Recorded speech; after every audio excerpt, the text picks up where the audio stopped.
All right, so it looks like you're getting ready to launch a new business. That's so exciting. And you've sent over a ton of research on one of the most important decisions you'll make, where to set up shop. Definitely a big one. So today we're going to deep dive into all the options you've been looking at. Awesome. You've got shopping centers in the mix, retail strips online, even the possibility of a home-based business, a little bit of everything. Love it. There's so many options these days. Before we break it all down, though, one thing that really jumped out at me from your research was like the sheer size of some of those shopping centers. I mean, did you know Chadstone, the biggest one in Australia, has over 550 stores? Oh, And parking for 10,000 cars? It's basically a city just for shopping. it's pretty mind-blowing. That kind of scale can be a huge plus for businesses. Think of the constant flow of potential customers. Yeah, totally. But I imagine it comes with its own set of challenges, too. Like, what about the cost? Oh, for sure. Rent in those big shopping centers can be sky high. Plus, you often have to sign, really long leases. Oh, yeah, that makes sense. You don't want to get stuck in a lease that's not working for you. Exactly. And then there's the competition. You're right in the thick of it with other businesses. Some might even be doing something really similar to you. Right. So it's not just about being in a busy place, it's about being in the right busy place, a place that makes sense for what you're offering. 100%. Your business needs to resonate with the overall vibe of the shopping center and, the type of shoppers who go there. So true. Now, on the totally opposite end of the spectrum, we have home-based businesses. What are the biggest perks of working from home? Well, obviously the cost savings are huge. You're not paying for separate office space. Plus, you can often write off part of your home expenses as business expenses. That makes a lot of sense, especially if you're just starting out and, watching every dollar. But what about the downsides? Yeah, so one of the biggest things people struggle with is separating work from their personal life. It can be tough to switch off when your office is, like, right down the hall. Yeah, and I imagine can get a little lonely too, missing out on those like office interactions. Absolutely. But there are ways to get around those challenges. You can, like, set strict work hours, maybe join an online community or even a co-working space. Good points. So a home-based business can be a great option, but you got to go in with, a clear plan and realistic expectations. I totally agree. Okay, so now let's talk retail strips, kind of like a middle ground between the massive shopping centers and, the home office setup. Definitely, they have that neighborhood feel that a lot of people love. Yeah, what else sets them apart? Well, they're typically along busy streets with a real mix of businesses. You might have cafes, restaurants, little boutiques, service providers, lots of variety. I love that local vibe. What about the cost of rent on a strip? It usually tends to be lower than shopping centers, which is a big plus for a lot of businesses. Nice. And visibility. Do you get as much foot traffic as, say, a big mall? You might not have the same sheer volume of people walking by, but you can still have amazing visibility if you choose a spot on a busy street with good signage. Makes sense. Parking can be a nightmare in those busy areas, though. Yeah, that's definitely something to consider. You also want to think about whether it's easy for people to walk there, good sidewalks. Yeah. And what about bike racks for cyclists? All those things factor into convenience for your customers. Right, and convenience is key. Okay, last but certainly not least, we've got the world of online businesses.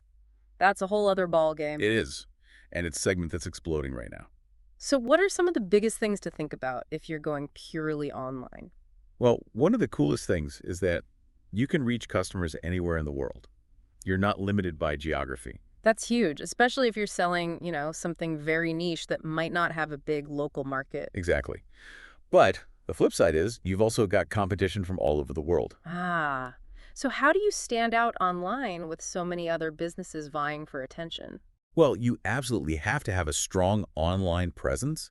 Your website needs to look good, be easy for people to use, and importantly, be optimized so people can find it when they search online. Makes sense. What about social media? That too. It's not just about having accounts.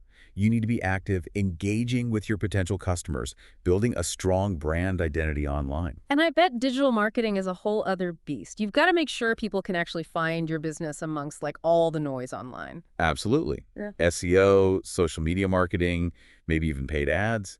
And then you've got to think about how you'll handle payments online, the logistics of shipping, and of course, customer service. Sounds like a lot to juggle, but the potential to reach a global audience is pretty incredible. It is All right, before we move on to the specific things you should be thinking about when choosing a location, I want to touch on something else interesting from your research. Okay, what's that? The whole idea of what's called complementary businesses. Huh, interesting. It's this idea that sometimes, believe it or not, being near your competitors can actually be a good thing. Really? I always thought you wanted to be as far away from the competition as possible. Well, it's not always about going head to head. Sometimes being near businesses that offer, similar or complementary products can actually help everyone.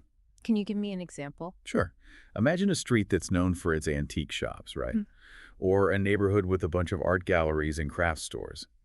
These groupings attract a specific type of customer who's likely to visit multiple shops. Ah, I see. So it's about creating like a destination where customers can find a bunch of options that fit their interests. You got it.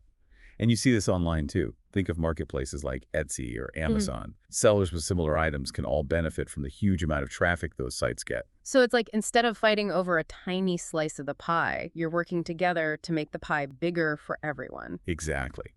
Now, thinking about your business idea, what kind of businesses do you see as your potential, you know, partners in crime? Hmm, that's a great question to think about. And perfect segue into the next part of our deep dive, where we'll look at those specific factors that can make or break your choice. Stay with us. All right, so we've talked about the main types of locations, but now let's get into the nitty-gritty. Like, what are the things that can really make or break your decision beyond just the type of space? Right. And what's so interesting is all these factors can be connected. Yeah. And how they play out really depends on your specific business. It's like a puzzle where the pieces fit together in different ways for everyone. I love that. So what's like the first puzzle piece we should look at? Well, visibility is usually top of mind for people, Hmm. and it's super important, especially if you need people walking by. Right, foot traffic. Exactly. Yeah. But, it's not always about being on the busiest street corner. Sometimes being a bit more tucked away can actually be a smart move, Yeah. especially if you're going to focus on targeted marketing or if you think word of mouth is going to be big for you. So it's not just about being seen by anyone, it's about being seen by the right people. How do you make sure you're attracting your ideal customer, even if you're not in the most obvious spot? That's where understanding your target market really, really matters. You need to know where they hang out, like both online and in the real world. What do they like? What makes them decide to buy something? If you've got that figured out, you can reach them no matter where you are. That makes a lot of sense. It's about quality, not just quantity, when it comes to visibility. Okay, so what about cost? That's a big one. I mean, rent can make or break you. Oh, tell me about it. It's easy to get caught up in finding the perfect place Mm. and end up spending way more than you can afford. You got to be real about your budget and make sure the location is going to give you a good return on that investment. So how do you figure that out? How do you know if a location makes financial sense for your business? Well, first, you've got to project your revenue, right? And your expenses. Yeah. Make sure you can cover everything, like rent, utilities, marketing, all that overhead stuff. Mhm. And don't forget to include the cost of any renovations or building work you might have to do. Oh, right. So even if the rent is okay, if you have to put a ton of money into fixing the place up, that could eat up your budget fast. Exactly. You've got to factor in all those hidden costs. And, sometimes a less expensive spot, maybe with lower overhead, can be a much smarter move, especially when you're first starting out. Okay, that makes sense. Now, let's talk about something else from your research. The idea of being close to, well, not just your customers, but also your suppliers. How does that play into your location decision? Proximity is huge. For retail businesses, you want to be convenient for your customers.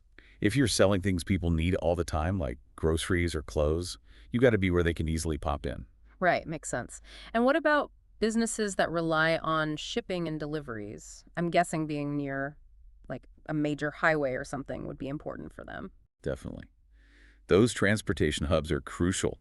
Think about the industrial parks you mentioned in your research. Places like Somerton, Dandenong South, Laverton North. They're all strategically located for easy access to major roads and transport links. Ah, I see. So they can get supplies in and products out quickly and more affordably. Exactly. It's all about being efficient with your supply chain and making things convenient for your customers. Okay, now let's go back to the concept of complementary businesses. Remember how we talked about how being near your competitors, in a way, can actually be beneficial? Yeah, I'm still wrapping my head around that one. It seems counterintuitive. It does, right. Yeah. But it's a strategy that can really work, especially for retail. When businesses cluster together, they kind of create a destination. So instead of fighting over the same small group of customers, you're working together to bring in more customers overall. You got it. Think about those homemaker centers you mentioned. They've got furniture stores, appliance stores, places selling bedding, even gardening supplies. They're all targeting people doing the same kind of thing, like setting up a new home or doing a big renovation. Right. So by being near each other, they make it easier for customers to get everything they need all in one place. And they can even do cross promotions and marketing together so everybody wins. Okay, so now let's talk about something that often gets overlooked. Yeah. How your location impacts your brand. Oh, interesting. So it's not just about a physical address, it's about choosing a place that matches your brand's personality. Exactly. The location itself becomes part of your brand's story. Like imagine a super high-end boutique opening up in a rundown strip mall. Yeah, that'd be weird. Right. They'd probably choose a fancy street, maybe a historic building, something that screams luxury. So the location reinforces what the brand is all about. Like, on the flip side, a tech startup might choose a really trendy up-and-coming area. Exactly. Somewhere known for being innovative and creative. It's all about finding a place that vibes with your target customer and tells the story you want to tell. Makes sense. Okay, so we've talked a lot about the customer experience, but what about your employees? How does location impact them? Oh, that's huge. Think about it. A location that's easy to get to, has good public transport, maybe some nice cafes and restaurants nearby. All of that makes your employees happier and more productive. And if the location reflects your company's values, that can help you attract and keep great people. For sure. Like, if your company is all about sustainability, you might pick a spot that's easy to get to by bike or public transport. Or if you have a team of, younger employees, maybe you choose a place that's close to fun stuff, like bars and restaurants or gyms. So it's about creating a work environment that supports your team and makes them excited to come to work. Now, before we move on, let's go back to zoning regulations for a second. Oh, yeah, that's a big one. It's easy to forget about the legal stuff when you're caught up in finding the perfect spot. Definitely. Zoning rules are basically the rules about what types of businesses can be in certain areas. They also cover things like how tall your building can be, what kind of signs you can have, how much parking you need. So it's not just about finding a place you love, it's about making sure you can actually run your business there legally. Exactly. You got to check with your local council or planning department to make sure everything's above board. And it's wild how much the rules can change even within the same city. Oh yeah, every area can be different. So do your research, make sure you know the zoning rules inside and out before you sign anything. Otherwise, you could end up with fines or even have to move, which would be a nightmare. Okay, so understanding those zoning rules is a must. Now, from your experience, what are some of the biggest mistakes you see businesses making when they're choosing a location? Honestly, not doing enough research is a big one. People get excited about an idea, find a space they like, and jump right in without really understanding the area. It's like going on a road trip without a map. Exactly. Take the time to gather data, look at trends, get to know the area, look at the people who live there, the traffic patterns, what businesses are already there. Do your homework, make sure it's a good fit for you both now and in the future. What other mistakes do you see? Well, another one is getting too hung up on personal preferences and not thinking enough about what your customers want. You might love that cute little historic building, but if your target market is, like, young and hip, they might want something more modern. So put your ego aside and think about what your ideal customer is looking for. Exactly. And think about accessibility. Is it easy to get to by car? Public transport? What about parking? All those things impact how convenient it is for people to visit you. And these days, you've got to think about digital accessibility, too. Is your website easy to use on a phone? Is all your location info up to date online? Oh, absolutely. People are always on their phones, so make it easy for them to find you. It's not just about bricks and mortar anymore. It's about the whole online experience, too. Totally. Think big picture. Think about how your location helps you reach your goals and build your brand. Now, before we move on, remember that statistic from your research, the one about over 6,000 hectares of industrial land in Melbourne just sitting there vacant. Yeah, it's mind-blowing. It makes Okay. you wonder about what could be, right? All the new businesses that could pop up and change the city. He's like a blank canvas just waiting for someone to come along and create something amazing. And it shows how choosing a location is about so much more than finding a space. It's about shaping the future. Thinking about what could be, not just what is. Exactly. What kind of mark do you want to make on your community? What kind of legacy do you want to build? Those are big questions to think about as you're figuring out where you want to be. Okay, so we've covered a ton of ground here, but there's one more thing I want to add before we wrap up. You've talked a lot about flexibility, and I think that's so key when choosing a location. Oh, it's huge. Businesses change. What you need today might not be what you need in a few years, and the perfect spot now might not be so perfect later on. Totally. So how can someone build in that flexibility, without feeling like they're moving every other year? That's where planning comes in. When you're looking at different locations, don't just think about what you need right now. Think about the future. Like what kinds of things? Well, will you need more space down the line? Are you planning to hire more people? What about zoning changes? Could anything happen that might impact your business in the future? You got to be thinking ahead. Exactly. And don't be afraid to negotiate, especially if you're signing a lease.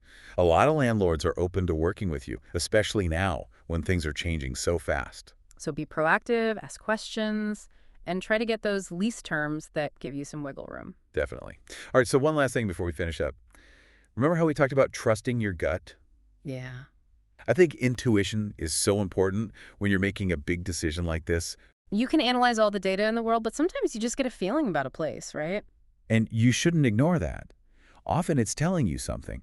It might be that the place just vibes with your brand, with your values, with what you want to create. It's like finding the perfect outfit. You just know when it's right. That's it. So, yes, do your research, be smart about it, but also listen to your gut. If a place feels right, even if it doesn't check every box on your list, it might be worth a second look. It's about that balance, Huh. logic and intuition, your head and your heart. Perfectly said. And remember, there's no perfect location. Every place has its pluses and minuses. It's about finding the best fit for you, for your business, for what you want to achieve.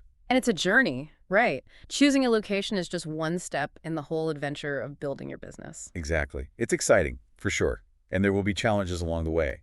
But we're here to help you through it. So as you continue your search, think about everything we talked about today.